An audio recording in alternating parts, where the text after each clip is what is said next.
ओम शांति। ओम शांति। ओम शांति। आज की तारीख 2 जुलाई 2024 और आज पापा ने मुख्य बात कही, मीठे बच्चे तुम यहाँ याद में रहकर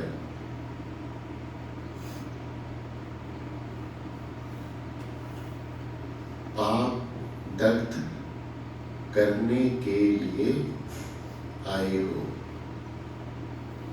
मीठे बच्चे तुम यहाँ याद में रहकर पाप दग्ध करने के लिए आए हो, इसलिए बुद्धि योग निष्फल ना जाए। इसलिए बुद्धि योग निष्फल ना जाए, इस बात का पूरा ध्यान रखना है। मीठे बच्चे तुम यहाँ याद में रहकर पाप दग्ध करने के लिए आए हो, इसलिए बुद्धि योग निष्फल ना जाए, इस बात का ध्यान पूरा रखना है। आज का प्रश्न है, कौन सा सूक्ष्म विकार, कौन सा सूक्ष्म विकार भी अंत में मुसीबत खड़ी कर देता है?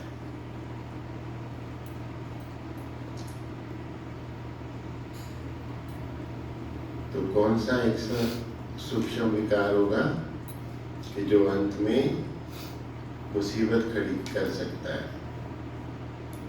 क्या कहेंगे? मोह का। और कुछ? हाँ जी, लगाव का। और भी राजीव भाई? हवज, लालच नहीं, और मोह का, मोह का, लगाव का, और भी कुछ महेंद्र भाई जी? कौन सा विकार हो सकता है जो अंत में मुसीबत खड़ी कर देगा? है लालच। अच्छा, विकार तो कोई भी विकार है, छोटा सा भी विकार है, अंत समय में तो मुसीबत ही खड़ी करेगा, है ना, क्योंकि नाम ही विकार है। तो आज उत्तर है, अगर सूक्ष्म में भी हवज, इसको हवज भी कहते हैं, लालच, दुनिया में भी कहते हैं, जो ज्ञान में नहीं होते पहले कहते थे लालच बुरी बला है ना। अगर सूक्ष्म में भी हवज व लालच का विकार है, कोई चीज हवज के कारण या लालच के कारण, कोई चीज हवज के कारण इकट्ठी करके अपने पास जमा करके रख दी, कोई भी चीज हवज के कारण इकट्ठी करके अपने पास जमा करके रख दी, तो वही अंत में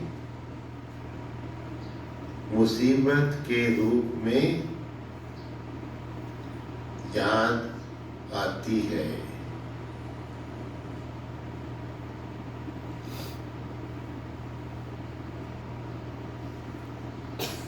इसलिए बाबा कहते हैं,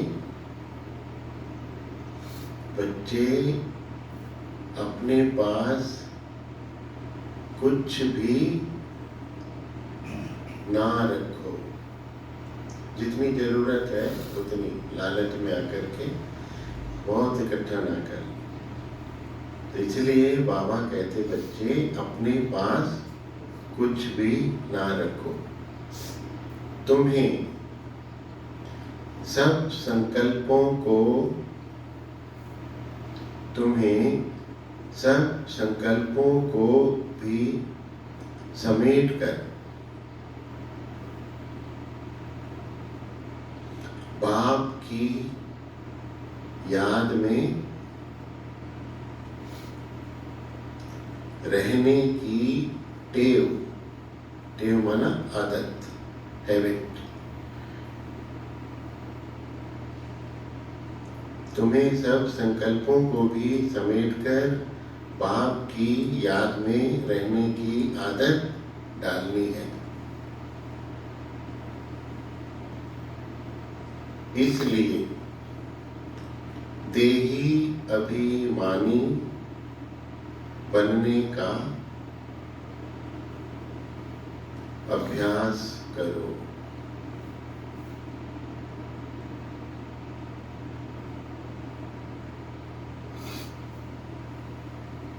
तो क्या हुआ आज? सूक्ष्म विकार, लालच, है ना।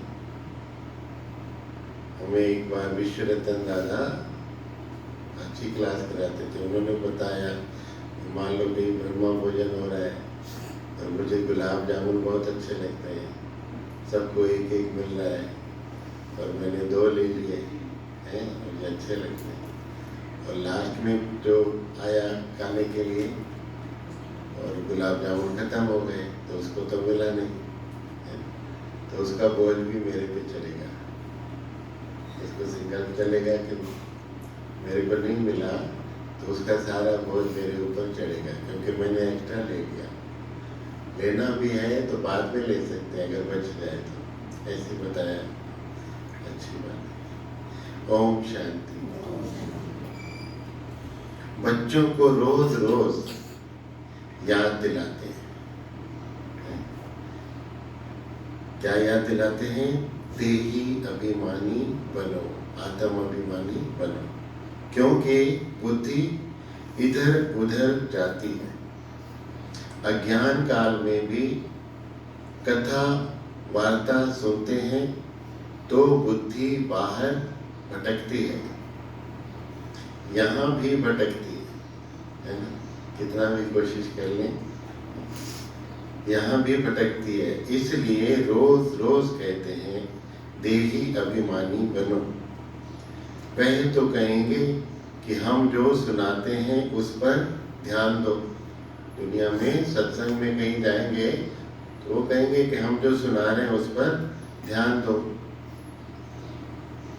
धारण करो। शास्त्र जो सुनाते हैं वह वचन ध्यान पर रखो। यहाँ तो पाप आत्माओं को समझाते हैं। तुम सब स्टूडेंट देही अभिमानी होकर के बैठो। शिव बाबा आते हैं पढ़ाने के लिए। ऐसा कोई कॉलेज नहीं होगा कि जहाँ समझेंगे शिव बाबा पढ़ाने आते हैं। ऐसा स्कूल होना ही चाहिए। कब? ऐसा स्कूल जहाँ शिव बाबा आकर के पढ़ाए तो सतयुग में होना चाहिए है? कब होना चाहिए? बाबा कहते हैं ऐसा स्कूल होना ही चाहिए पुरुषोत्तम संगम युग पर। स्टूडेंट बैठे हैं और ये भी समझते हैं कि परम पिता परमात्मा आते हैं हमको पढ़ाने। बीच में तो आ ही नहीं सकते है ना। द्वापर युग में आएंगे तो पूरे वर्ल्ड ड्रामा की स्टोरी कैसे सुनाएंगे, इसलिए पूरा चक्र होता है तभी बाबा आते हैं। शिव बाबा आते हैं हमको पढ़ाने। पहली पहली बात समझाते हैं कि तुमको पावन बनना है तो क्या करो? मामेकम याद करो। परंतु माया घड़ी घड़ी भुला देती है, इसलिए बाबा खबरदार करते हैं। कोई को समझाना है तो भी पहली पहली बात समझाओ कि भगवान कौन है। भगवान जो पतित पावन, दुख हरता, सुख करता है, वह कहाँ है? उनको याद तो सब करते हैं। जब कोई आफतें आती हैं तो क्या कहते हैं? हे भगवान रहम करो। किसको बचाना होता है तो भी कहते हैं हे भगवान, ओ गॉड, हमको दुख से लिबरेट करो। दुख तो सबको है। ये तो पक्का मालूम है कि सतयुग को सुखधाम कहा जाता है, कलयुग को दुखधाम कहा जाता है। ये बच्चे जानते हैं, फिर भी ये सब बच्चे जानते हैं, फिर भी माया भुला देती है। ये याद में बिठाने की रस्म भी ड्रामा में है, क्योंकि बहुत हैं जो सारा दिन याद नहीं करते। एक मिनट भी, देखो आज क्या कह रहे हैं बाबा, एक मिनट भी याद नहीं करते। करते हैं ना? बोलो बाबा हम तो करते हैं, है ना? बाबा आपके बच्चे करते हैं, डिब्रू वाले सभी करते हैं। तो बाबा कहते हैं फिर याद दिलाने के लिए यहाँ बिठाते हैं, याद करने की युक्ति बतलाते हैं तो पक्का हो जाए। बाप की याद से ही हमको सतो प्रधान बनना है। सतो प्रधान बनने की बाप ने फर्स्ट क्लास रियल युक्ति बताई है। पतित पावन तो एक ही है, वह आकर युक्ति बताते हैं। यहाँ तुम बच्चे शांति में तब बैठते हो जबकि बाप के साथ योग है। अगर बुद्धि का योग यहाँ वहाँ गया तो शांत में नहीं है, गोया अशांत है। जितना समय यहाँ वहाँ बुद्धि योग गया वह समय निष्फल हुआ, क्योंकि पाप तो कटते नहीं। दुनिया ये नहीं जानती कि पाप कैसे कटते हैं। ये बड़ी महीन बातें हैं। बाप ने कहा है मेरी याद में बैठो, तो जब तक याद की तार जुटी हुई है उतना समय सफलता है। जरा भी बुद्धि इधर उधर गई तो वह टाइम वेस्ट हुआ, निष्फल हुआ। बाप का डायरेक्शन है ना कि बच्चे मुझे याद करो। अगर याद नहीं किया तो वह समय निष्फल हुआ। इससे क्या होगा? तुम जल्दी सतो प्रधान नहीं बनेंगे, फिर तो आदत पड़ जाएगी। ये होता रहेगा। आत्मा इस जन्म के पाप तो जानती है। बचपन से कई बार कहते हैं बाबा ने, थोड़ा बड़े होते हैं 5-6 साल का, तो अब तक उनको पता रहता है।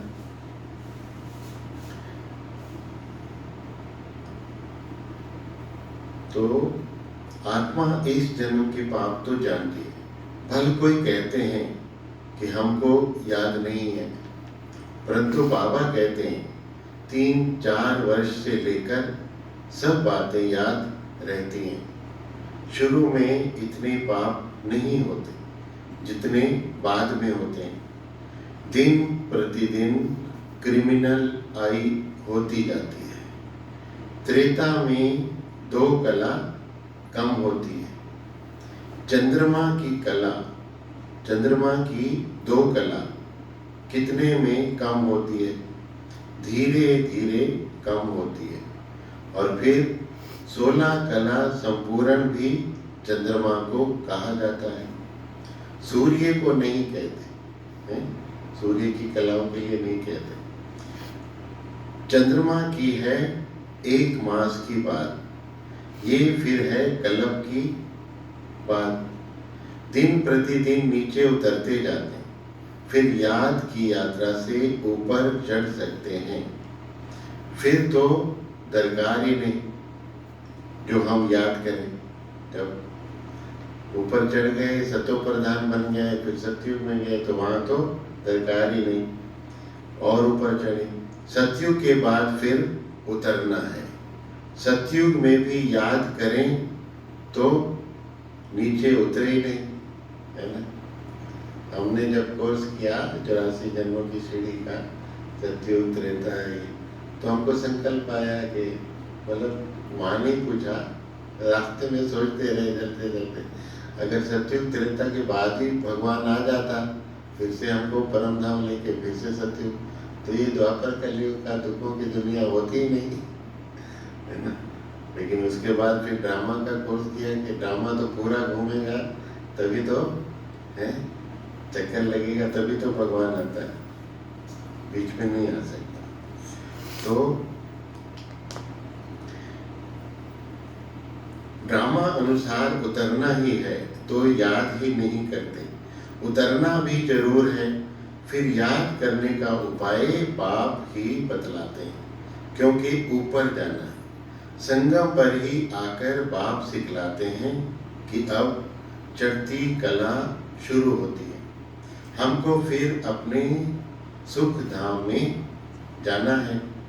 बाप कहते हैं अब सुख धाम में जाना है तो मुझे याद करो। याद से ही तुम्हारी आत्मा सतो प्रधान बन जाएगी। तुम दुनिया से निराले हो, हैं?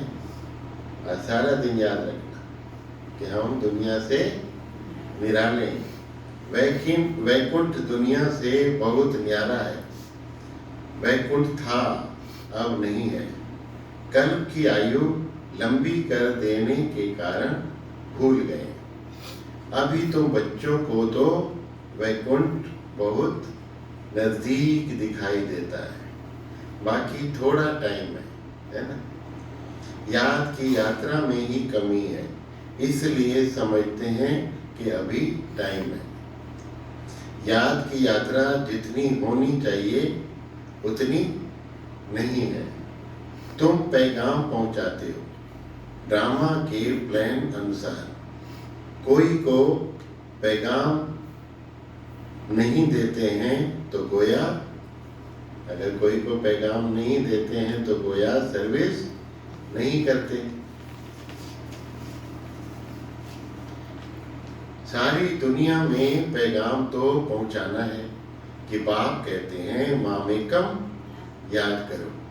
गीता पढ़ने वाले जानते हैं एक ही गीता शास्त्र है जिसमें ये महावाक्य है, परंतु उसमें श्री कृष्ण भगवानुवाच लिख दिया है, तो याद किसको करें?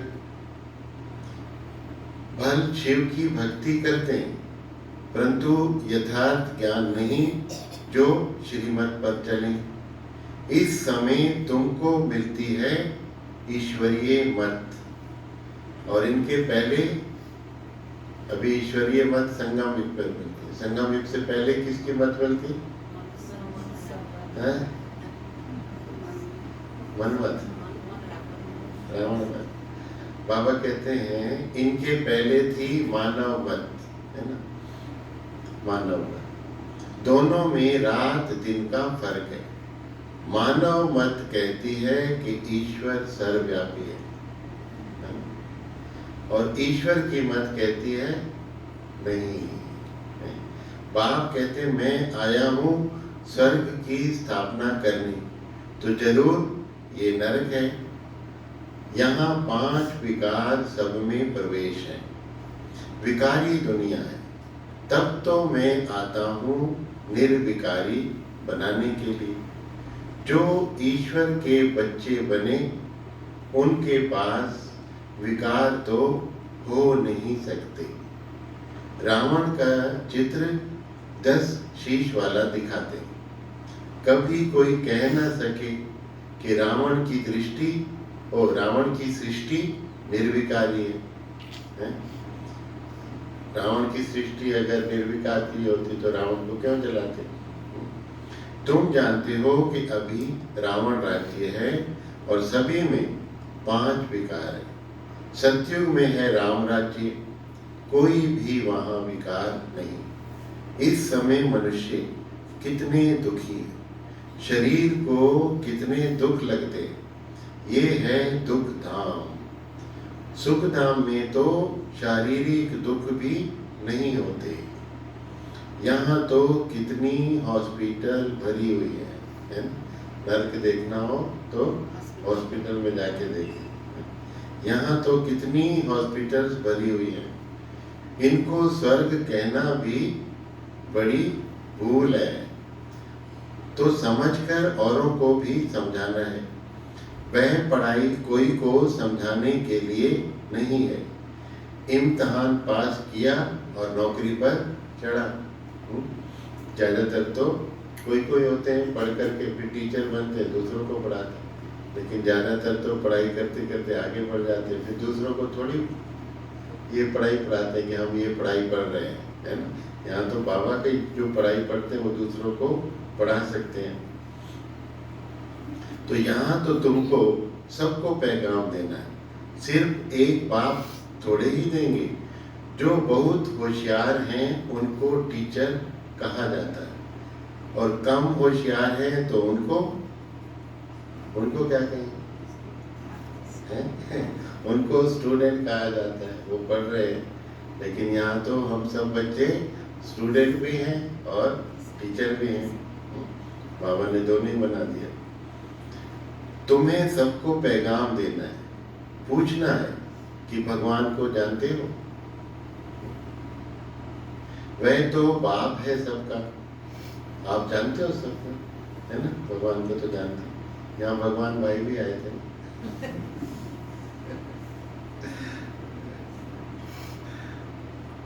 किसी का नाम भी है ना। उन्होंने अपनी स्टोरी सुनाई होगी, उनको ज्ञान कैसे मिला है। रति की दुकान से, है ना, वहाँ से ज्ञान अमृत मिला था, वो पढ़ा और कैसे कैसे ज्ञान में आए। बहुत पुराने भाई हैं, बहुत सेवा की। तो दुनिया वालों से पूछना है कि भगवान को जानते हो? वह तो बाप है सबका। है ना? फिर उनको बताओ।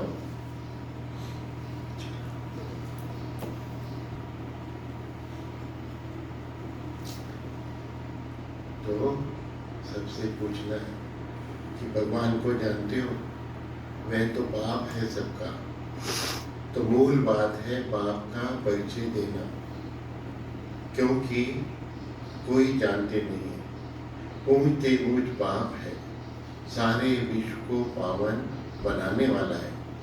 सारा विश्व पावन था जिसमें भारत ही था, और कोई धर्म वाला कह ना सके कि हम नई दुनिया में आए हैं। वह तो समझते हैं कि हमारे से आगे कोई और होकर के गए हैं। क्राइस्ट भी जरूर कोई में आएगा, उनके आगे जरूर कोई और थे। बाप बैठ समझाते हैं कि मैं इस ब्रह्मा तन में प्रवेश करता हूँ। ये भी कोई मानते नहीं कि ब्रह्मा के तन में आते हैं। अरे ब्राह्मण तो चाहिए जरूर, ब्राह्मण कहाँ से आएंगे? जरूर ब्रह्मा से ही तो आएंगे ना। अच्छा, ब्रह्मा का बाप कभी सुना है? कई मानते हैं, ब्रह्मा को मानते हैं, तो उनसे पूछ सकते हैं कि ब्रह्मा के बाप को सुना है कि ब्रह्मा का भी कोई बाप है? कई तो कह भी देते हैं कि परमात्मा ने ही ब्रह्मा के द्वारा इस सृष्टि को रचा है। आपने तो सुना है ना ब्रह्मा का बाप कौन है? कौन है? शिव बाबा। और वह है ब्रह्मा। कौन है? वह है ग्रेट ग्रेट ग्रैंडफादर। उनका साकार फादर कोई नहीं। ब्रह्मा का साकार बाप कौन? कोई बतला न सके। ब्रह्मा तो गाया हुआ है, प्रजापिता भी है। जैसे निराकार शिव बाबा कहते हैं, उनका बाप बताओ। फिर साकार प्रजापिता ब्रह्मा का बाप बताओ। शिव बाबा का बाप कौन है वो बताओ। तो ब्रह्मा का बाप कौन है वो बताओ। शिव बाबा तो एडॉप्ट किया हुआ नहीं है। शिव बाबा को किसी ने एडॉप्ट थोड़ी किया है, ये एडॉप्ट किया हुआ है। ब्रह्मा बाबा को शिव बाबा ने एडॉप्ट किया, लेकिन शिव बाबा को एडॉप्ट करने वाला कोई नहीं। कहेंगे इनको शिव बाबा ने एडॉप्ट किया। विष्णु को किसने किया? अपने विष्णु को शिव बाबा ने एडॉप्ट किया, ऐसा नहीं कहेंगे। इस साकार सृष्टि में जिसको एडॉप्ट किया, सूक्ष्म में तो ब्रह्मा विष्णु शंकर हैं, लेकिन एडॉप्ट तो नहीं किया। ये तो तुम जानते हो, ब्रह्मा सो विष्णु बनते हैं, एडॉप्ट तो हुआ नहीं। शंकर के लिए भी बताया है, उनका कोई पार्ट है नहीं। ब्रह्मा सो विष्णु और विष्णु सो ब्रह्मा, ये 84 का चक्र है। शंकर फिर कहाँ से आया? उनकी रचना कहाँ है? बाप की तो रचना है, वह सब आत्माओं का बाप है, और ब्रह्मा की रचना है सब मनुष्य। तो शंकर की रचना कहाँ है? शंकर से कोई मनुष्य दुनिया नहीं रची जाती। बाप आकर ये सब बातें समझाते हैं, फिर भी बच्चे घड़ी घड़ी भूल जाते हैं। हर एक की बुद्धि नंबरवार है ना। जितनी बुद्धि उतनी टीचर की पढ़ाई धारण कर सकते हैं। ये है बेहद की पढ़ाई। पढ़ाई के अनुसार ही नंबरवार पद पाते हैं। भल पढ़ाई एक ही है, मनुष्य से देवता बनने की, परंतु डायनेस्टी बनती है ना। भल पढ़ाई तो एक ही है, हम सब पढ़ रहे हैं, लेकिन फिर डायनेस्टी बनती है। सभी राजा रानी तो नहीं, फिर महाराजा महारानी, राजा रानी, रॉयल फैमिली, साहूकार, प्रजा, दास दासियां सब चाहिए। भल पढ़ाई एक ही है, मनुष्य से देवता बनने की, परंतु डायनेस्टी बनती है ना। ये भी बुद्धि में आना चाहिए कि हम कौन सा पद पाएंगे। राजा बनना तो मेहनत का काम है। राजाओं के पास दास दासियां भी चाहिए। दास दासियां कौन बनते हैं, ये भी तुम समझ सकते हो। नंबरवार पुरुषार्थ अनुसार हरेक को दासियां मिलती होंगी। तो ऐसा नहीं पढ़ना चाहिए कि जो जन्म जन्मांतर दास दासी बने। श्री बाबा ने कहा अच्छी तरह पढ़े, पुरुषार्थ करना है ऊंच बनने का। तो सच्ची शांति बाप की याद में है, सच्ची शांति बाप की याद में। जरा भी बुद्धि इधर उधर गई तो टाइम वेस्ट होगा और कमाई कम होगी। सतो प्रधान फिर बन नहीं सकेंगे।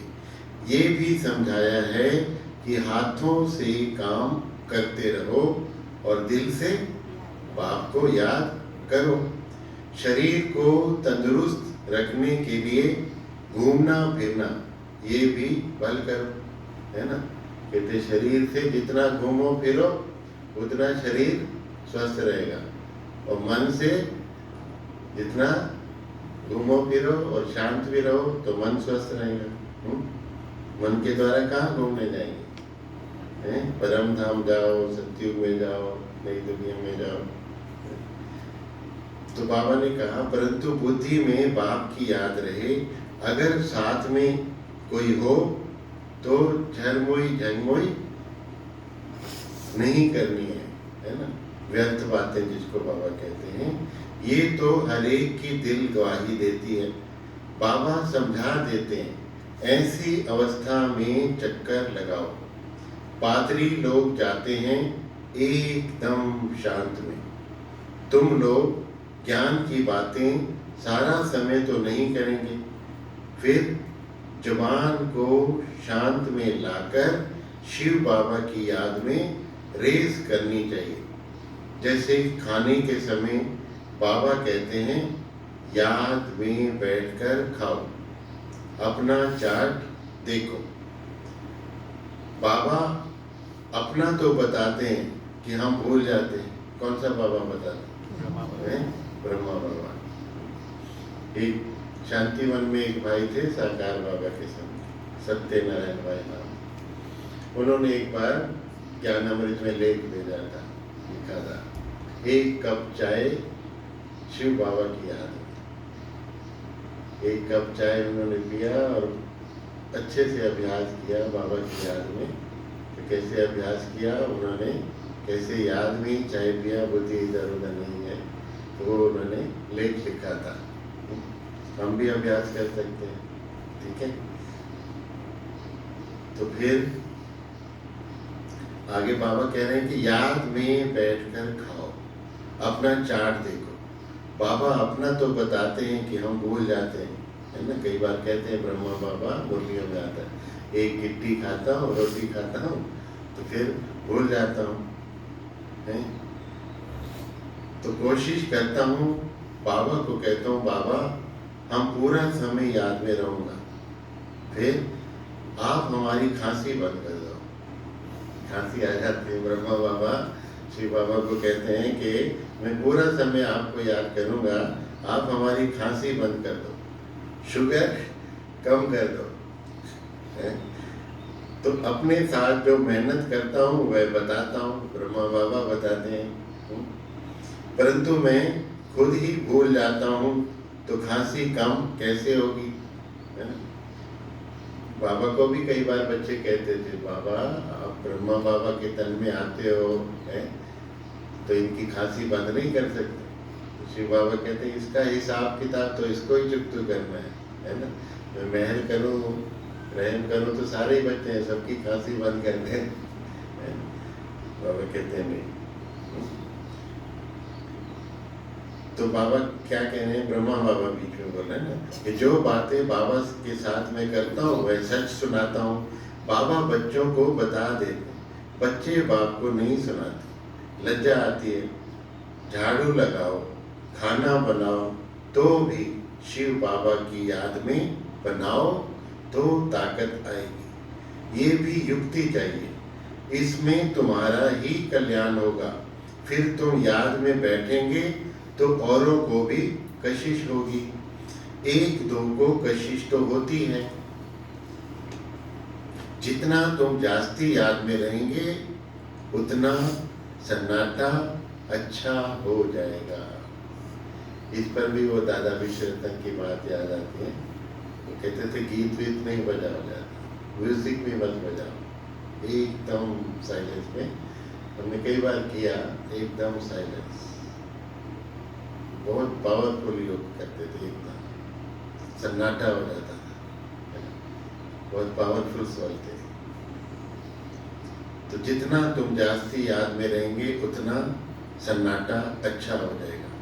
1-2 का प्रभाव ड्रामा अनुसार पड़ता है।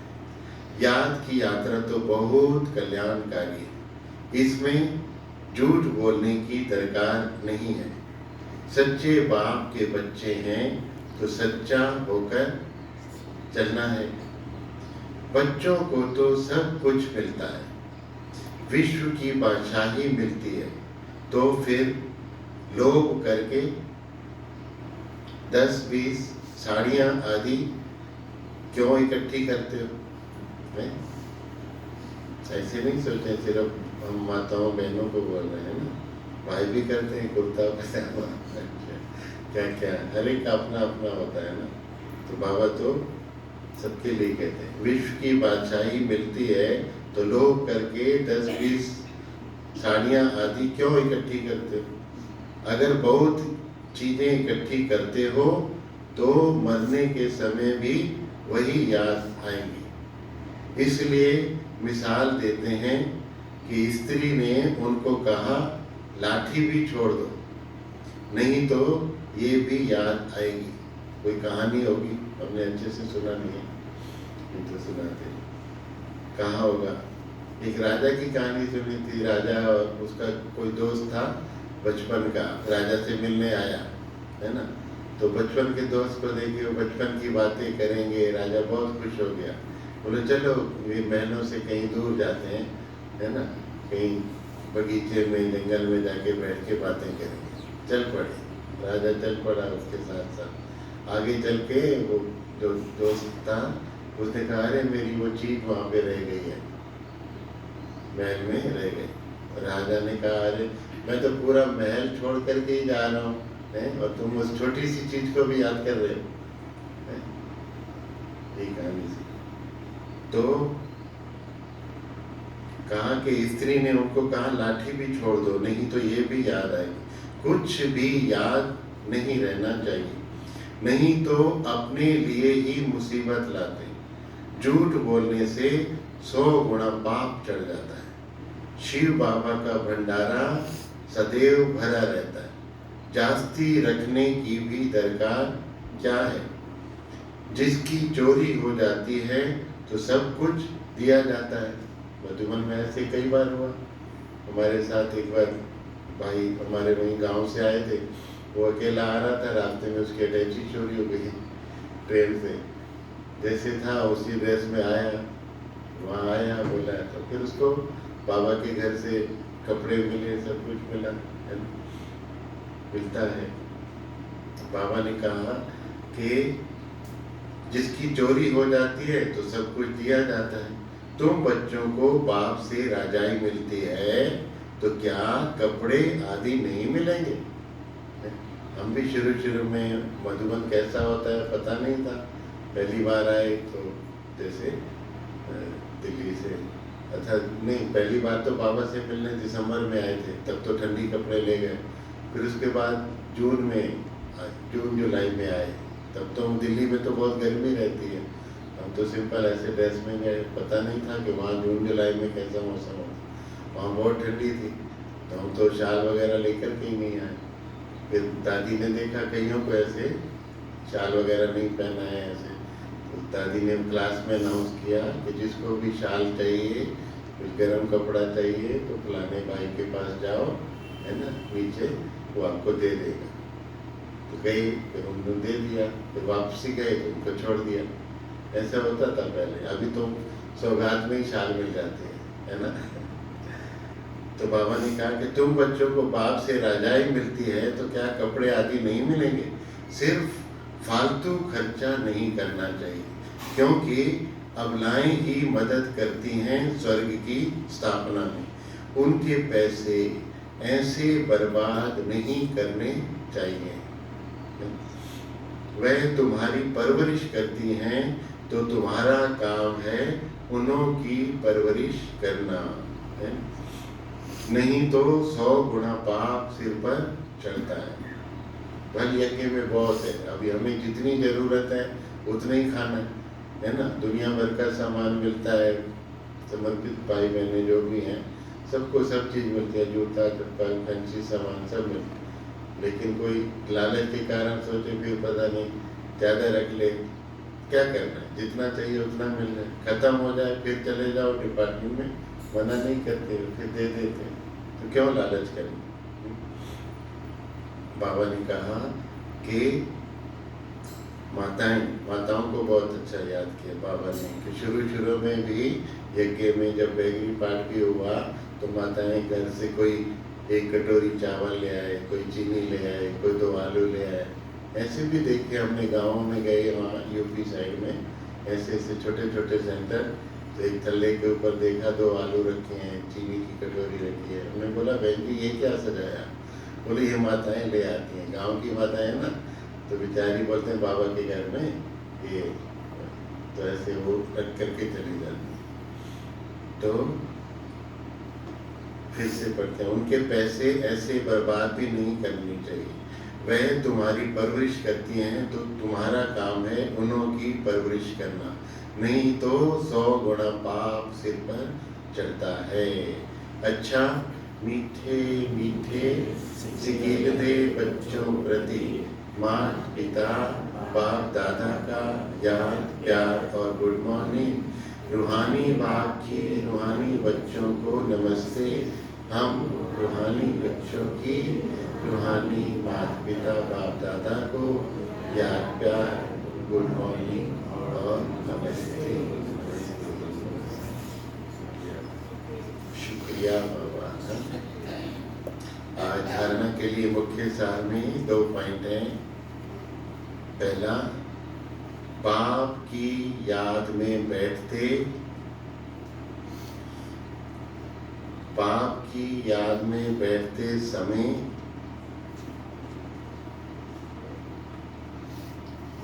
बाप की याद में बैठते समय जरा भी बुद्धि इधर उधर नहीं भटकनी चाहिए।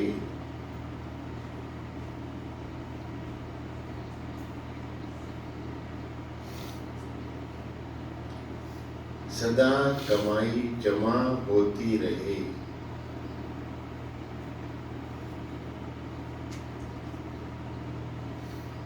सदा कमाई जमा होती रहे। याद ऐसी हो, याद ऐसी हो जो सन्नाटा हो जाए, एकदम शांत।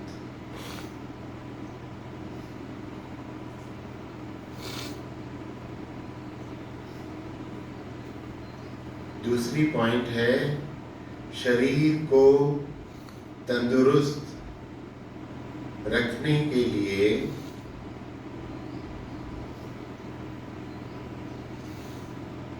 घूमने फिरने जाते हो तो शरीर को तंदुरुस्त रखने के लिए घूमने फिरने जाते हो तो आपस में झरमुई झंगमुई अर्थात परचिंतन कहते हैं ना, आपस में परचिंतन नहीं करना है।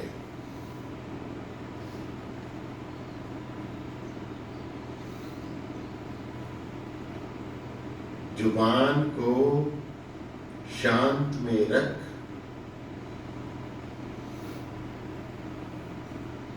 जुबान को शांत में रख। बाप को याद करने की रेस करनी है।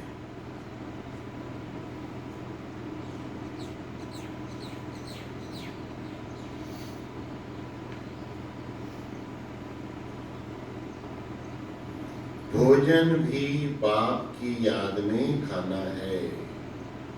भोजन भी बाबा की याद में खाना है।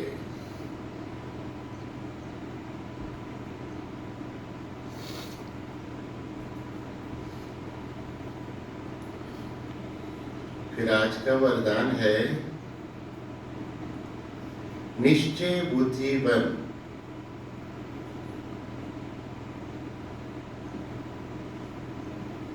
कमजोर संकल्पों की जाल को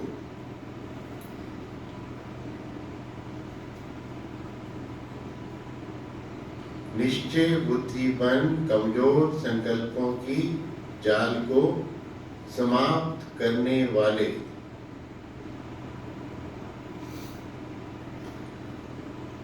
सफलता संपन्न भव। निश्चय बुद्धि बन कमजोर संकल्पों की जाल को समाप्त करने वाले सफलता संपन्न भव। इसका विस्तार है कि अभी तक मेजॉरिटी बच्चे कमजोर संकल्पों को स्वयं ही इमर्ज करते हैं। सोचते हैं पता नहीं होगा या नहीं होगा, क्या होगा। ये कमजोर संकल्प ही दीवार बन जाते हैं और सफलता उस दीवार के अंदर छिप जाती है। माया कमजोर संकल्पों की जाल बिछा देती है और उसी जाल में फंस जाते हैं। इसलिए क्या संकल्प हो? मैं निश्चय बुद्धि विजयी हूँ। मैं निश्चय बुद्धि विजयी हूँ। सफलता मेरा जन्मसिद्ध अधिकार है। इस स्मृति से कमजोर संकल्पों को समाप्त करो, है ना। सारा दिन ये याद रखेंगे। ऊपर बताया हम इस दुनिया से, है ना, हम ब्राह्मण इस कलियुगी दुनिया से निराले हैं, है ना, न्यारे हैं। और मैं निश्चय बुद्धि विजयी हूँ और सफलता मेरा जन्मसिद्ध अधिकार है। इस स्मृति से कमजोर संकल्पों को समाप्त करो। स्लोगन है तीसरा ज्वालामुखी नेत्र। तीसरा ज्वालामुखी नेत्र खुला रहे।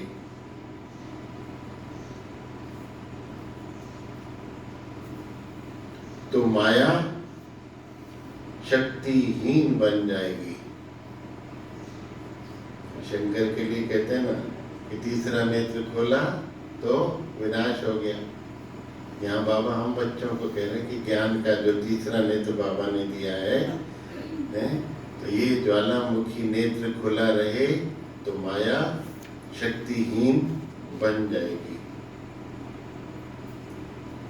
अब ये जुलाई मास का अव्यक्त इशारा परोपकार की भावना से संपन्न बन। परोपकार की भावना से संपन्न बन, अपकारियों पर भी उपकार करो। तो आज 2 तारीख है, तो आज है इशारा कि कोई गाली दे, झूठा इल्जाम लगाए, लेकिन आपको क्रोध ना आए। होता है ना, कोई गाली दे, झूठा इल्जाम लगाए, लेकिन आपको क्रोध ना आए।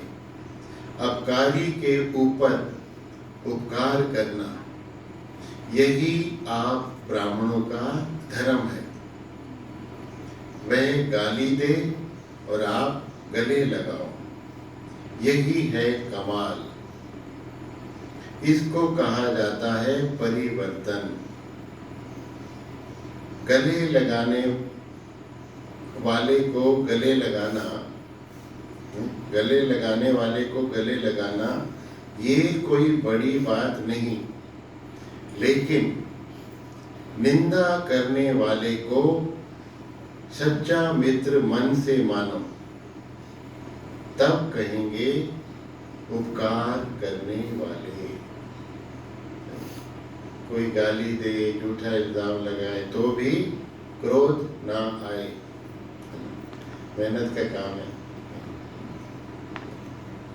हमने एक पिक्चर देखी थी बचपन में कि कुछ दोस्त खाना खाने गए, एक ने कुछ दोस्तों को बुलाया, चलो खाना खाने, तो होटल पे ले गया, खाना वाना खाया, और उस दोस्त के पास पैसे तो थे नहीं, सबको खिला दिया।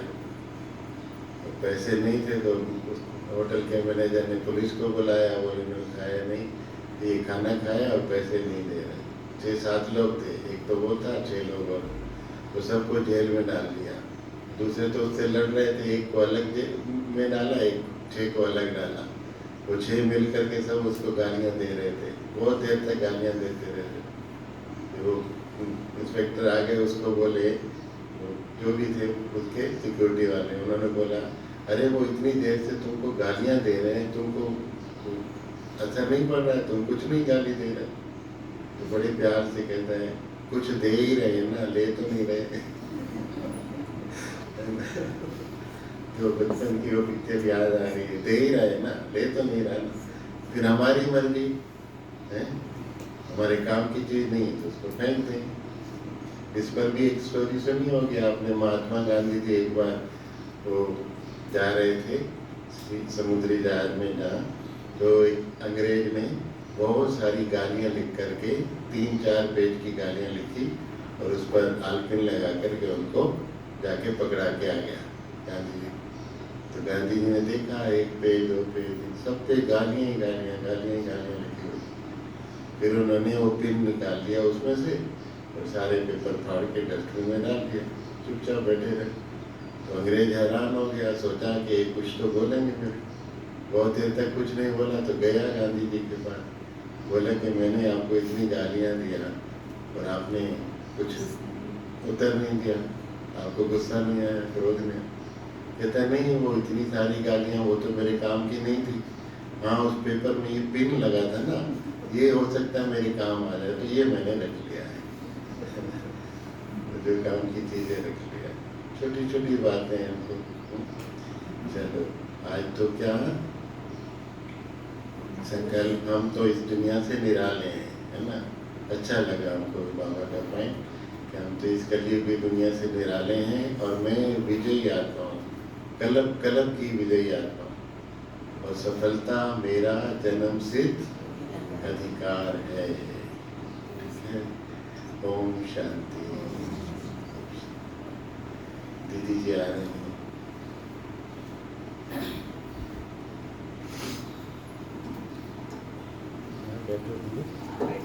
नहीं आ रहे।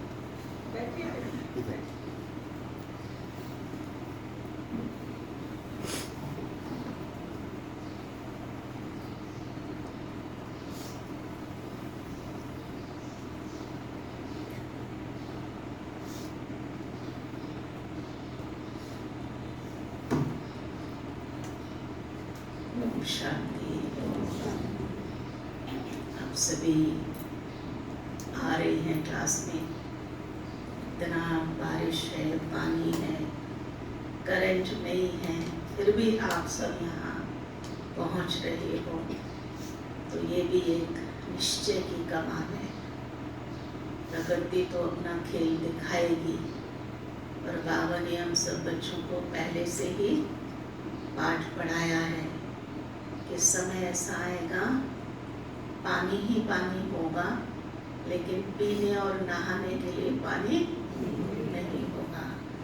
वो जैसे प्रैक्टिकल में दिखाई दे रहा है, ये तो एक झलक है, लेकिन बाबा कहते इससे भी बड़ी परिस्थितियाँ आनी है और हम बच्चों को पास होकर दिखाना है।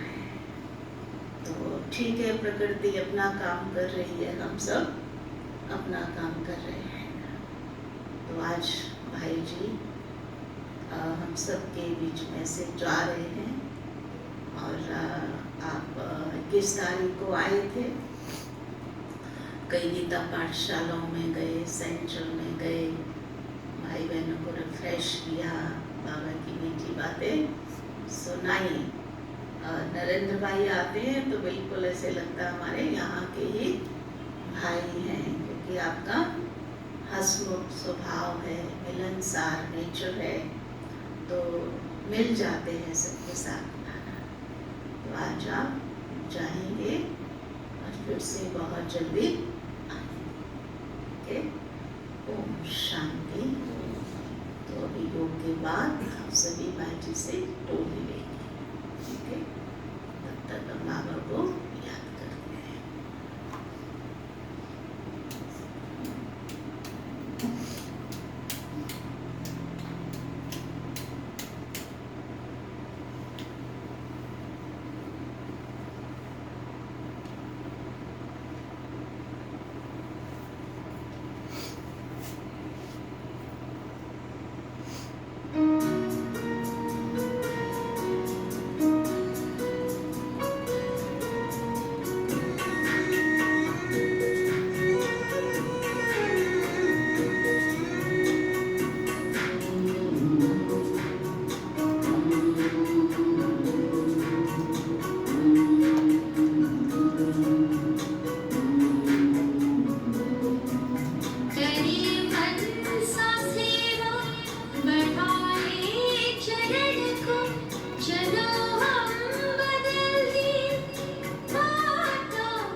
चला